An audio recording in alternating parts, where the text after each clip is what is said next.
Well, we are then, folks.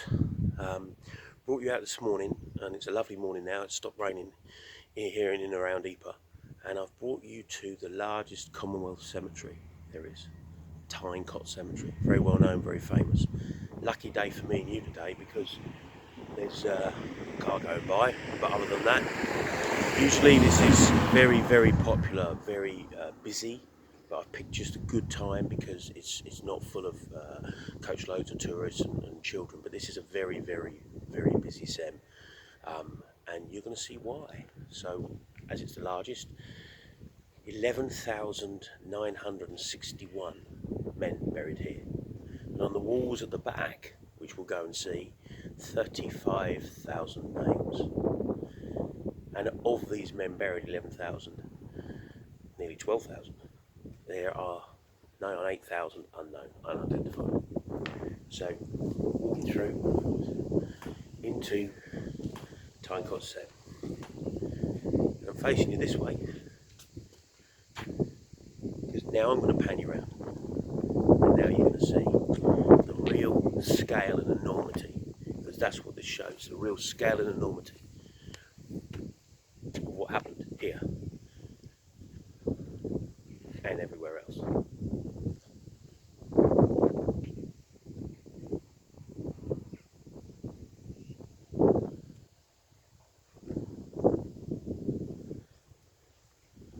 Row upon row, gallant, brave, courageous, young and old men came and fought for the people over here, and fought for us guys at home, and for maybe their folks thousands of miles from home. Canadians, New Zealanders, South Africans, Indians, West Indians. You know, we were a commonwealth of people. That's common and wealth. Wealth gives you the idea that you're important, and you are, and these people are important, and it's important not to forget. Maybe some of the people in the world today doing the things that they're doing and saying the things that they're doing could learn to get something from this. Get over the petty squabbles and arguments over really things that they're not meaningless, but really should we be all arguing so much about them? Now anyway, when I come here, it's been a very windy day, so there's a lot of work being done. There's a bit of work under preparation here, being repaired, but I always come and see young Captain Jeffries. And young Captain Jeffries was from Australia, to get you back in the light. And the reason why one of the reasons why I come and see him, and it's good to show you, is he won for his sacrifice. He won the Victoria Cross, and on the tablets on the Victoria Cross, they are actually etched into the cross. So I'm going to pan you around. Hopefully you'll see it. A bit difficult with some of this light today. And there is Captain Jeffries with his Victoria Cross inscribed. Captain C.S. Jeffries, VC, 34th Battalion Australian Infantry, 12th of October 1917, aged 23.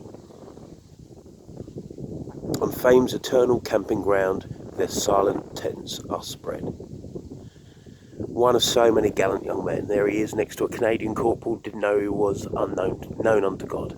Same with some more Australians next to him. And on the other side, British lads.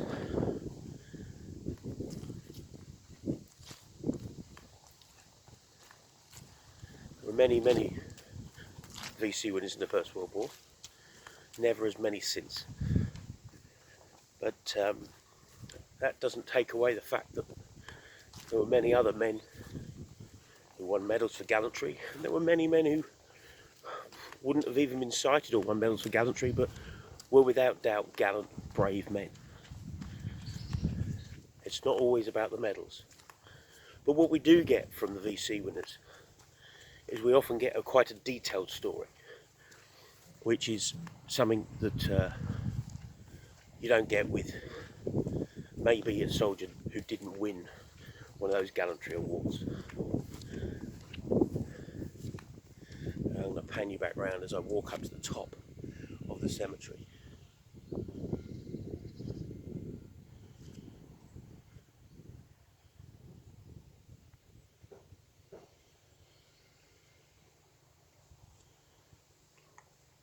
It is a truly glorious day here today, and there's a few people here, but it's wonderful to actually be here when it's so clear and calm.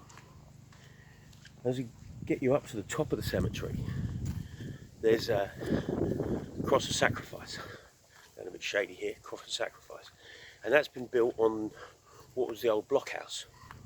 There's a big old blockhouse here. You've got two pillboxes, left and right, and then you've got the blockhouse up here at the top with the cross of sacrifice. So set in and around is the blockhouse, and it sits right on top, which is a very, very unusual thing in any of the sets, quite unique in itself, and the largest cross. There's only a couple of crosses. There are four sizes, and this is the largest. So I stand behind it. There you can see it. You can see a bit of the wall of the blockhouse, and there you can see the cross of sacrifice.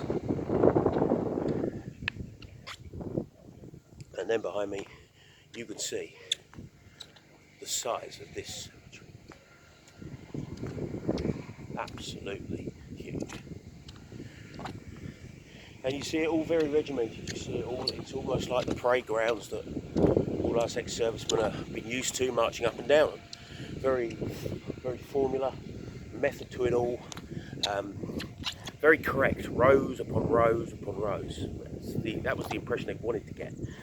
But then we get up to this top part, and the top part up here is obviously very different, because here we have scattered graves.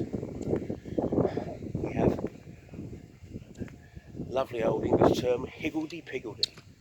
Why is it higgledy-piggledy? Because these were the first. This was the first part. All of this lot concentrated came later on, but these were the initial people who were buried in it on what was an old first aid post. And you see that in quite a lot of SEMs around. You will see that they didn't change that when they redid the cemetery. These would all began with crosses, just as markers initially, and then obviously we decided on the tablet and the size of the tablet. And they get renewed. You know, periodically they get renewed. These have all been renewed. Different style of stone, not the Portland stone anymore, a local stone. And we come over here, and you can see a couple of German soldiers behind me. German tablets. That's two unknown soldiers. Zwei unbekannte Krieger. Two unknown soldiers who fell for Germany. Gefallen für Deutschland. 1914, 1918. And here is a named one. Otto. Otto Bieber. Otto Bieber, 4th of October 1917, a German soldier. These are the original ones, tablet markers. They have slightly changed them now, and they've made them similar to ours, but they have they go to a sharp point now, and at some point I'm sure you'll see some. I think you'll see some early on the sun when I showed you. As we walk up to the very top, get up to the top here and the altar stone. Now, although there are four different types, heights of crosses, sizes of crosses, where you have an altar stone, the altar stone is always the same size. Always the same size. And on it inscribed, "Their name liveth forevermore." Rudyard Kipling. Very involved Rudyard Kipling was. Obviously, my boy Jack, he lost his son. Known unto God is another one of Kipling's phrases that's been put and is on many, many, many tablets where they have no name, but quite appropriate, known unto God. We're now right at the back of the SEM, and here at the back of the SEM are the tablets. Now, later on today I'm going to be going to the Menin Gate, and I'll be going to the Menin Gate tonight for the ceremony. Been many times, and it's always an honour and a privilege. And this, on that gate there are 954,000 names of men who were never found. It should have contained all of these names, but there were far too many, sadly. And there's 35,000 names on these walls. 35,000 names. Here are the names of all the New Zealand guys, and you can see them on the walls here.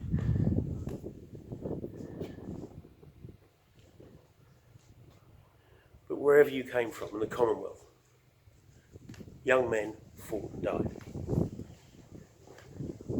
Far too many. Far, far too many. As we walk along, I'll show you the tablets. Name upon name. Duke of Cornwall's Light Infantry, the East Surrey Regiment, East Lancashire, Worcestershire, Gloucestershire. We're covering the length and breadth of Britain here. Royal Inniskillen Fusiliers, the Camerons, Scotland, Ireland, Wales, England.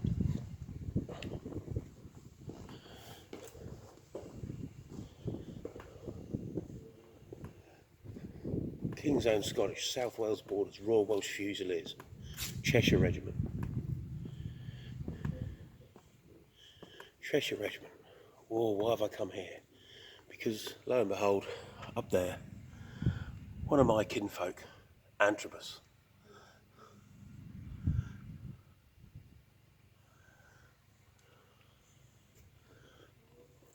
I always come and visit him. Always come and say hello. You can all do the same.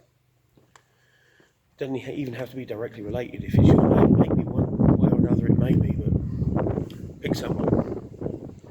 Come and say hello.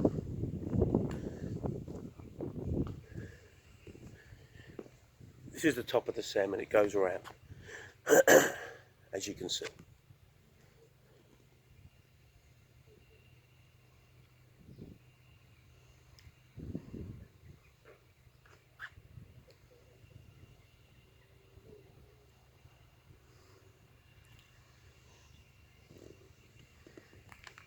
This has been a very long vlog, the longest I've done, and asking people to watch for this length of time is maybe a bit much. That's for you to judge. For me, I think it's not long enough. Coming here, it warrants more. It warrants so much more time. And the reason I feel that is because these good guys, they gave up all of their time for us. So I think it's a small price to pay for us to give them some time back. Take a little bit of time out of your day to think about them. Take a little bit of time out of your day to maybe one day come and say hello and thank you. In Flanders Fields, the poppies blow between the crosses, row on row, that mark our place. And in the sky, the larks, still bravely singing fly, scarce heard amid the guns below. We are the dead. Short days ago, we lived, felt dawn, saw sunset glow, loved and were loved, and now we lie in Flanders Fields. Take up our quarrel with the foe. To you from failing hands we throw the torch. Be yours to hold it high. And if ye break faith with us who die, we shall not sleep, though poppies grow in Flanders Fields. Ladies and gentlemen, lest we forget.